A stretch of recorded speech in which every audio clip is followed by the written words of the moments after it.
Recent voice நேயர்களுக்கு அன்பான வணக்கங்கள். மகாராஜா விஜய் சேதுபதி அவர்கள் நடித்த 50வது திரைப்படம். முதல்ல சகோதரர் விஜய் சேதுபதி அவர்களுக்கு இந்த சேனல் சார்பாகவும் என்னுடைய சார்பாகவும் மிகப்பெரிய வாழ்த்துக்களை தெரிவிச்சுக்கிறோம். ஒரு நடிகர் 50 படத்தை தொடுவது இப்போ இருக்கிற தமிழ் சினிமா உலகத்தில் சாத்தியமானு கேட்டிங்கன்னா அது பார்த்திங்கன்னா கொஞ்சம் யோசிக்கக்கூடிய விஷயமா இருக்கும். அந்த ஒரு அச்சீவ்மெண்ட்டை பண்ணதுக்காக திரு விஜய் சேதுபதி அவர்களுக்கு இந்த சேனல் சார்பாகவும் என்னுடைய சார்பாகவும் மீண்டும் ஒரு முறை வாழ்த்துக்களை தெரிவிச்சுக்கிறோம். மகாராஜா படத்துக்கு ஏற்ற மாதிரியே ஸ்க்ரீன் பிளே, படத்துக்கு ஏற்ற மாதிரியே இசையமைப்பு, படத்துக்கு ஏற்ற மாதிரியே கேமரா, படத்துக்கு ஏற்ற மாதிரியே நடிகர்களின் பங்களிப்பு இப்படின்னு பல ரூபத்தில் உண்மையிலே சொல்லலாம் ஃபஸ்ட் கிளாஸ் படம்.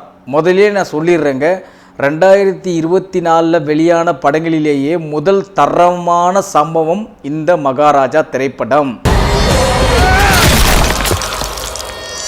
போலீஸ் ஸ்டேஷனில் லக்ஷ்மியை கண்டுபிடிச்சி கொடுங்க அப்படின்னு ஒரு கம்ப்ளைண்ட் கொடுக்கறதுக்காக வராரு விஜய் சேதுபதி.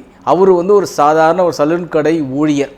கேகே நகரில் சலூன் கடை வச்சிட்ருக்க சார் அப்படின்னு சொல்லி ஸ்டேஷனில் உட்கார்றாரு. ஒரு கம்ப்ளைண்ட் கொடுக்கணுன்றாரு. கம்ப்ளைண்ட்டில் லக்ஷ்மியை கண்டுபிடித்து கொடுங்க அப்படின்றார். யார் லக்ஷ்மி? லக்ஷ்மியோட பின்னணி என்ன? லக்ஷ்மிக்கும் விஜய் சேதுபதிக்கு என்ன சம்பந்தம்? இவர் மறைக்கிறாரா, உண்மையை சொல்கிறாரா, என்ன தான் நடக்குது அப்படின்னு விரிவாக சொல்கிற திரைக்கதையை ஃபஸ்ட் கிளாஸாக கொடுத்துருக்காரு இயக்குனர்.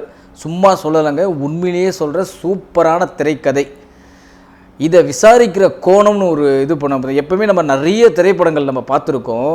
இந்த இன்வெஸ்டிகேஷன் பண்ணுறது அப்படின்னு சொல்லும்போது படம் த்ரில்லிங்காக போகும். இவர் கண்டுபிடிப்பாங்களா, இவங்கள கண்டுபிடிப்பாங்களா, இவர் தான் அதுக்கு காரணமாக இருக்குமா, இல்லை இவர் தான் காரணமாக இருக்குமா கண்டுபிடிச்சி போகும்போது கடைசியாக ஒரு ட்விஸ்ட்டு வரும். எல்லா இன்வெஸ்டிகேஷன் படத்துலையுமே ஒரு ட்விஸ்ட்டு வரும். ஆனால் இந்த படத்தில் பார்த்தீங்கன்னா நான் அது சொல்ல மாட்டேங்க, தயவுசெய்து சொல்கிறேன், நீங்கள் திரையரங்கில் போயிட்டு பாருங்கள். ஏன்னா படத்துலேயே நிறைய ஹைலைட்டான விஷயம் தான் கூட இந்த ஒரு ட்விஸ்ட்டு ஒரு மிகப்பெரிய ஹைலைட்னே சொல்லலாம். அந்த அளவுக்கு ஒரு அதாவது எப்படி சொல்கிறேன்னா உண்மையிலே மிரட்டிட்டாருன்னே சொல்லலாம். டைரக்டர் உண்மையிலே மிரட்டியிருக்காருங்க. ஃபஸ்ட் கிளாஸான திரைக்கதை. ஒரு சாதாரண கதையை திரைக்கதையில் அப்படி கொண்டு போகிறதுல டேலண்ட் ரொம்ப கம்மி. கதையை ஈஸியாக சொல்லிடலாம் ஒரு ஹீரோ கிட்ட. ஆனால் அந்த கதையை எடுத்து அதை திரைக்கதையாக பண்ணும்போது படத்தில் எல்லா விஷயமும் சேர்த்து அந்த திரைக்கதையாக பின்னி ஒரு ஆடியன்ஸ் கிட்ட கொடுக்கும்போது அந்த படத்தோட எஃபெக்ட் எப்படி மாறுன்றது இங்கே பல பேருக்கு தெரியும். அப்படி இருக்கும்போது ஒரு சின்ன கதை, ஒரு இன்வெஸ்டிகேஷனு, என்னடா இது நம்ம இப்படி நினச்சிட்டு இருந்தோமே, படம் பார்த்தா திடீர்னு இப்படி போகுது அப்படின்ற மாதிரி ஒரு கோணத்தில் கொண்டு போகும்போது உண்மையிலே சொல்கிற வேறு ரகம் தான் இந்த திரைப்படம். தயவு செய்து இந்த படத்தை மிஸ் பண்ணிடாதீங்க. கண்டிப்பாக இந்த ஃப்ரைடே படம் ரிலீஸ் ஆகுது, தேட்டரில் போயிட்டு பாருங்கள். ஏன்னா நம்ம படத்தோடைய எந்த விஷயத்தையும் நம்ம சொன்னோம்னு வச்சிங்களேன், 100% எக்ஸ்பெக்ட் இல்லை சார், நீங்கள் ரிவ்யூவில் சொல்லி எனக்கு எடுத்துட்டீங்களே சார், எனக்கு 99 தான் சார் இருந்துன்னு ஒரு நபர் கூட, ஒரு ரசிகர் கூட சொல்லக்கூடாது. அதுக்காக தான் சொல்கிறேன், இந்த படத்தை ஷார்ட்டாக சொல்லி முடிச்சிடுறேன். பர்ஃபார்மன்ஸ் வைஸ் விஜய் சேதுபதி, நட்ராஜ், முனிஷ்காந்த், அருள்தாஸ், மம்தா மோகன்தாஸ், பல நட்சத்திரங்கள் இருக்குது படத்தில்.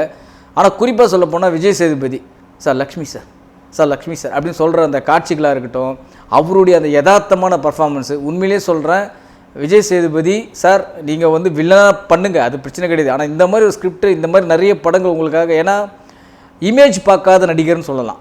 விஜய் சேதுபதி அவர்கள் இந்த ரோலாக எனக்கு ஃபேன்ஸ் இருக்காங்க சார், இமேஜ்லாம் நான் பார்க்கணும் சார் அப்படின்ற மாதிரி எந்த ரோல் கொடுத்தாலும் பர்ஃபெக்டாக பண்ணக்கூடிய ஒரு நடிகர் தான் விஜய் சேதுபதி அவர்கள். கண்டிப்பாக சொல்கிறேன் சார், இந்த மாதிரி படங்களில் நீங்கள் கதாநாயகனாகவும் நான் தொடர்ந்து பண்ணிக்கிட்டே இருங்க. உங்களுடைய சௌகரியம் நீங்கள் எப்படி வேணால் பண்ணுங்கள். ஆனால் தயவு செய்து சொல்கிறேன், இந்த மாதிரி படங்களை நீங்கள் சூஸ் பண்ணி தேர்ந்தெடுத்து பண்ணுங்கள். ஏன்னு சொல்கிறேன்னா உண்மையிலே இவர் தேர்ந்தெடுத்த இந்த 50வது படத்துக்கு இவர் தேர்ந்தெடுத்த விதம் உண்மையிலேயே சொல்லலாம் அற்புதம், அருமை, அட்டகாசம், எப்படி வேணாலும் சொல்லலாம். இந்த படத்தை விஜய் சேதுபதி அவர்களுடைய பர்ஃபார்மன்ஸ் அல்டிமேட், மாற்று கருத்தே கிடையாது. போலீஸ் ஆஃபீஸில் வர நட்ராஜாக இருக்கட்டும், அருள்தாஸாக இருக்கட்டும், இவங்களும் அந்த கதை கம்சம் ஏற்ற மாதிரியே பின்னியிருக்காங்கன்னே சொல்லலாம். அதாவது நிறைய திரைப்படங்கள் நம்ம பார்த்துக்கிட்டு தான் இருக்கோம். ஆனால் நல்ல கதையை கொண்டிருப்பாங்க, ஆனால் ஆர்டிஸ்ட்டை வச்சு வேஸ்ட் பண்ணியிருப்பாங்க. ஆர்டிஸ்ட் நல்லா பண்ணியிருப்பாங்க, கதையை வச்சு வேஸ்ட் பண்ணியிருப்பாங்க. ஆனால் இதில் எப்படின்னு இதில் நீங்கள் சொல்லவே முடியாதுங்க. இவர் தான் பர்ஃபார்மர், இவர் தான் பர்ஃபார்மர். ஆனால் எல்லாரோடையும் பெரிய பர்ஃபார்மர் விஜய் சேதுபதி, அதை நம்ம அடிச்சிக்கவே முடியாது. பட் அதுக்கு அடுத்த லெவலில் இருக்கவங்க யார் பர்ஃபார்மன்ட்டு நம்ம யூகிக்கவே முடியாது. இவர் தான் அடுத்தது நல்லா பண்ணியிருக்காரா, இவர் தான் அடுத்தது அப்படிலாம் ஒன்றுமே கிடையாது. பக்காவாக அதாவது எப்படி சொல்லுவாங்க தெரியுமா, நம்ம ஒரு திரைப்படத்தை பார்த்துட்டு வெளில வந்த பிறகு நம்ம அதை இப்படி ஒரு பயங்கரமான ஒரு ஃபீல் கொடுக்கும். இப்போ செம்ம படம் இல்லை அப்படின்னு யோசிப்போம் பார்த்தீங்களா. ஆனால் இந்த திரைப்படம் எப்படி தெரியுமா, நீங்கள் பார்த்துட்டு வெளியில் வந்தீங்கன்னா டேய் இந்த படத்தை இன்னொரு வாட்டி போய் பார்க்கணும்டா அப்படின்ற மாதிரி உங்கள் மைண்ட் செட்டே வருவீங்க. கண்டிப்பாக நான் சொன்னது உங்களுக்கு, நீங்கள் படத்தை பார்த்துட்டு வெளியில் வாங்க, வெளியில் வந்த பிறகு பாருங்கள் இந்த படத்தை இன்னொரு வாட்டி நான் கண்டிப்பாக போய் பார்க்கணும் அப்படின்ற ஒரு மைண்ட் செட்டுக்கே நீங்கள் வருவீங்க. அந்த மாதிரி வந்து ஒரு திரைப்படம் தான் இந்த மகாராஜா. சும்மாலாம் சொல்லலை, யாரோ வந்து இது பண்ணல, மனசறிஞ்சு உண்மையே சொல்கிறேன். இந்த படம் அவ்வளோ ஃபஸ்ட் கிளாஸாக, திரைக்கதை அமைப்பும் அந்த இன்வெஸ்டிகேஷன் பண்ணுற விதமும் ஒரு வித்தியாசமான ஒரு ட்விஸ்ட்டு ஸ்க்ரீன் பிளே பண்ணியிருக்காங்க. தயவு செய்து கண்டிப்பாக போய் பாருங்கள். தலையை எடுத்த மாதிரி அவன் தலையை எடுக்கிறானா. இந்த படத்துடைய கேமராமேன் தினேஷ் புருஷோத்தமன், உண்மையிலேயே சொல்கிறேன் அட்டகாசமான ஒளிப்பதிவுங்க. ஒவ்வொரு காட்சி அமைப்புக்கும் ஏற்ற மாதிரி, அதாவது நம்ம ஒரு காட்சி அமைப்பு பிரம்மாண்டத்தை காட்டுறதுக்காக வந்து சில பேர் கேமரா வைப்பாங்க, சஸ்பென்ஸாக போகிறதுக்காக சில கேமரா ஆங்கிள் வைப்பாங்க. ஆனால் இவர் சொல்கிறப்ப அந்த கதைக்கு என்ன பர்ஃபெக்டான அந்த இடம் தேவையோ, எப்படி கேமரா ஹேண்டில் பண்ணோம், எப்படி வந்து இந்த படத்துக்கு இவ்வளோ சூப்பராக எவ்வளோ கேமரா ஒர்க்கை கொடுக்க முடியுன்றதை பர்ஃபெக்டாக பண்ணியிருக்காரு. உண்மையிலே சொல்கிற கேமரா ஒர்க்லாம் அல்டிமேட்டாகவே இருக்குது. இந்த படத்துக்கு இசை அஜ்னீஷ் லோக்நாத். சத்தியமாக சொல்கிறாங்க, பிஜிஎம்லாம் வந்து கலக்கியிருக்காருங்க. பின்னணி இசையும் ரீ ரெக்கார்டிங்லேயும் பார்த்தீங்கன்னா பின்னணி இசையை மிரட்டியதுக்கானே சொல்லலாம். அந்த காட்சி அமைப்பு ஒரு பக்கம் நமக்கு வந்து இது விறுவிறுப்பு கொடுக்குன்னு வச்சுக்கலாம், அந்த பின்னணி இசையும் கூட சேர்ந்து உங்களுக்கு விறுவிறுப்பு கொடுத்தா எப்படி இருக்கும், அந்த மாதிரி ஒரு பின்னணி இசையை பர்ஃபெக்டாக கொடுத்துருக்காரு. பாடல்களை விட்டுருங்க, ஆனால் பின்னணி இசை வந்து மிரட்டியிருக்காருன்னே சொல்லலாம். நம்ம விக்ரம் வேதா படம் பார்த்துட்டு நம்ம வெளில வரும்போது பார்த்தீங்கன்னா அந்த படத்தோடைய பேக்ரவுண்ட் மியூசிக் வந்து நமக்கு மனசில் ஓடிக்கிட்டே இருக்கும். அந்த படம் பார்த்துட்டு வெளில வந்து கூட நான் அந்த மியூசிக் வந்து நமக்கு ஓடிக்கிட்டே இருக்கும் பார்த்தீங்களா.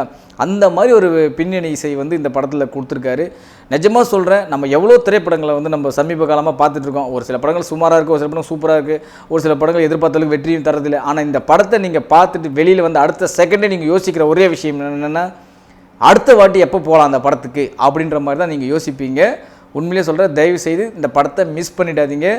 கண்டிப்பாக திரையரங்கில் இந்த படத்தை கண்டு மகிழுங்க. நான் சொன்ன விஷயம் எல்லாமே நீங்களும் சொல்லுவீங்க. கண்டிப்பாக இந்த படத்தோடைய என்னுடைய ரிவ்யூவை பார்த்தவங்க கண்டிப்பாக கமெண்ட் பாக்ஸில் நான் சொன்னது எல்லாமே இருக்குது சார் நீங்கள் கரெக்டாக தான் சார் சொல்லியிருக்கீங்க, கண்டிப்பாக நீங்கள் அதையே தான் சொல்லுவீங்க. பாருங்கள், மொத்தத்தில் இந்த படம் எப்படி இருக்குது அப்படின்னு கேட்டிங்கன்னா, மகாராஜா ராஜாதி ராஜா அப்படின்னு சொல்லலாம். மீண்டும் சந்திப்போம். நன்றி, வணக்கம். ஒரு இளவும் இவனுங்க பண்ண மாட்டாருங்க, கடைசியில் உன் கோமணத்தை கூட உருவிட்டு விட்ருவாங்க.